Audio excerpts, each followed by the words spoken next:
Thank you for joining me for another quick hits conversation. I'm Dr. Robyn. I'm known as the mental MacGyver. My doctorate is in organizational business psychology with a concentration in sport and performance. And I provide luxury level high performance support and coaching to executives, founders, celebrities, and athletes. With me today, I have Todd Karges. He has a background in project management and building agile development mindsets. He is a transformation and change management practitioner and a leadership development coach. I have Alexi Bracy. She's with Mission Happiness, promoting happiness for no reason. She also works on bouncing back after cancer and is a dementia prevention specialist. And I have Tim Hawks. He's the managing director of Unlimited Potential, where he is a mental engineer and executive coach, focusing on logical and practical solutions to challenging problems. He's based in the UK. The question I have today, is there a difference between personal trust and trust in a business? Todd, kick us off. Yes, I think there's a difference, and I think that we can probably discover a lot of them. What I would really like to do is start with what's the same, because the word trust is really interesting to me. Whether it's an organization, and I'm using the word organization rather than business, but an organization versus a person that I trust have some things in common. And one of the things that they have in common is they put me at ease.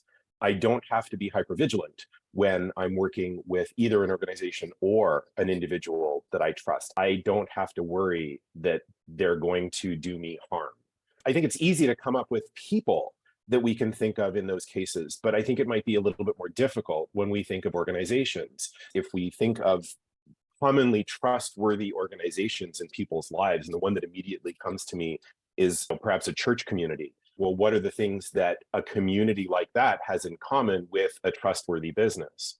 And perhaps your favorite coffee shop is an example, because I trust that when I get a cup of coffee from my favorite coffee shop, it's going to be delicious. It's going to be exactly the same as it was the last time. It's predictable. Todd, thanks for starting. And I think what you've done has already made me think, hang on, well, my initial thoughts might be wrong or right. The answer to the question is there a difference between personal trust and trust in business? Well, yes.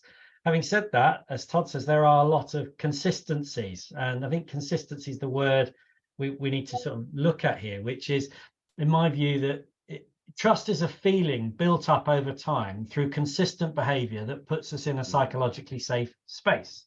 And I think in both personal trust and in business trust, that storyline holds true. Are we talking about individuals' trust in business, i.e. me buying from McDonald's? Or are we talking about business to business trust? Business to business trust for me is slightly different, because that relies on legality and commercial agreements. So providing you meet the legal obligations of the contract, then we trust you. You don't have to be nice or friendly or anything like that. You have to meet the legal obligations of the contract. Whereas in personal trust, we don't need to meet legal obligations of a contract. We need to meet the obligations of a human being. So I think that trust in business has left me going in two directions. But I do think that in here, there's definitely a piece about consistent behavior leading to psychological safe space. I think in business, in the corporate world, it's more trusting that your leader is going to direct you in the proper fashion to get the results desired. And the employees are trusting their employer that he knows what is best. Whereas in personal trust, I think it's more of an emotional thing. So when trust is broken in the corporate world, egos may be bruised or money may be lost. But when trust is broken in relationships, whether it's at home, in a marriage with parents, with kids, I think it's more of an emotional gut-wrenching thing in terms of resolving either one or the other. In the corporate world, you may think of another plan, another strategy, or you may leave that corporation. But in the personal level, forgiveness is needed. If you order a cup of coffee, you trust that the cup of coffee is going to be delivered, and it's going to taste and it's going to be consistent. But if it isn't, so what? You're not going to forgive them. You're going to maybe complain about it. So I think the personal trust is more of an emotional gut thing. When we first came into this, I thought, when I trust an individual, I'm really disappointed when they break that trust. If I trust a business and they break it, I'm like, well, yeah, they're a corporation. Of course they did. But then, Todd, you had to go throw churches in there. And I'm like, oh, wait a minute. Now, if they break my trust, then I'm mad. So I feel like there's something in there about the expectation I have of giving trust and whether it's honored or not. Yeah, I mean, if you lose trust in your medical care, you've got a major problem, haven't you? The common element that I'm hearing is that it's all about human relationships, whether it's a business or whether it's an individual. And what I would push back on a little bit is the ease with which we can sort of bounce back from trust being broken when it's business or organizational. And I think the example, Alexi, that you gave is a really good one, because I was looking at it from a consumer perspective, but you brought in, what about from an employee perspective? And really, if an organization or a business loses the trust of its employees or some percentage of its employees, that can be extraordinarily damaging for that business. It could result in disengagement from employees. It could result in unhealthy attrition, and really it could spell the end for a lot of important things. So for an organization, maintaining that employee trust is really, really super essential. It's intriguing that the trust in business element to this question has now created three possible avenues. One of them being consumers trusting the business, then there's the internal employees trusting their business, and then there's the business to business discussion. And I think all three have slightly different nuances. There's a commonality and non-commonality in that when the trust is broken in any of those three, is about how we feel personally about it. Personal trust is only personal when we feel it, as Alexi said, when we feel it emotionally. Whereas when it's business trust, I mean, okay, if your employer does the dirty on you, you're going to feel that personally, aren't you? And that could be personal trust, actually, thinking about it.